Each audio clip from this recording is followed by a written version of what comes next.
मृत्यु के देवता यमराज का वध कर दिया गया था।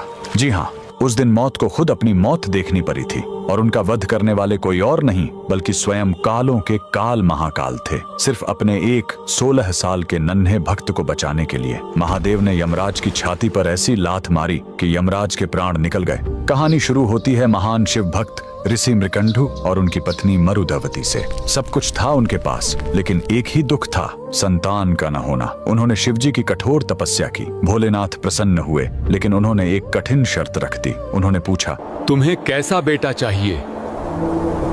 एक जो 100 साल जिए लेकिन मूर्ख हो, या एक ऐसा ज्ञानी बेटा जिसकी उम्र सिर्फ 16 साल हो? ऋषि ने पत्थर दिल करके कम उम्र वाला ज्ञानी बेटा चुना। घर में किलकारी गूंजी। बेटे का नाम रखा गया मार्कंडेय। मार्कंडेय बड़ा होने लगा, उसका तेज बढ़ता गया। लेकिन जैसे जैसे उसका 16वां जन्मदिन पास आ रहा था, माता पिता का रो रो कर बुरा हाल था।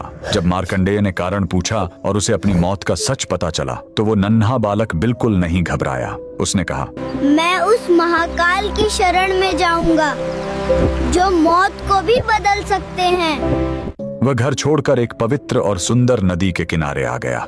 उसने मिट्टी से एक शिवलिंग बनाया और तपस्या में लीन हो गया। लगातार 3 दिन बीत गए। तीसरे दिन जब मार्कंडेय पूरे 16 साल के हुए, तो यमराज ने अपने यमदूतों को भेजा। यमदूत जब उसे छूने गए, तो मार्कंडेय की भक्ति के तेज ने उन्हें रोक दिया। हार मानकर वो भाग खड़े हुए। अब यमराज का गुस्सा फूट पड़ा। वो खुद अपना घातक काल पाश लेकर वहां आ पहुंचे और गरजे, बालक, तेरा समय पूरा हुआ। डरा हुआ मार्कंडेय शिवलिंग से लिपट गया। यमराज ने अपना फंदा फेंका, लेकिन यही उनसे सबसे बड़ी गलती हो गई। वो फंदा बालक के साथ साथ स्वयं शिवलिंग पर भी जा कसा।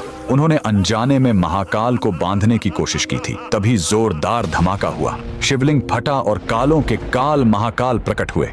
उन्होंने गरज कर कहा, मूर्ख, तूने मेरे भक्त पर वार करने की हिम्मत कैसे की? महाकाल ने एक जोरदार लात यमराज की छाती पर मारी और अपने त्रिशूल से वहीं यमराज का वध कर दिया। उस पल दुनिया से मौत खत्म हो गई। शिवजी ने मार्कंडेय को अमर होने का वरदान दिया। बाद में सृष्टि का संतुलन बनाए रखने के लिए उन्होंने यमराज को भी वापस जिंदा किया, लेकिन इस चेतावनी के साथ कि वो शिव भक्तों से दूर रहेंगे। उस महाशक्तिशाली महादेव के लिए कमेंट में हर हर महादेव जरूर लिखें।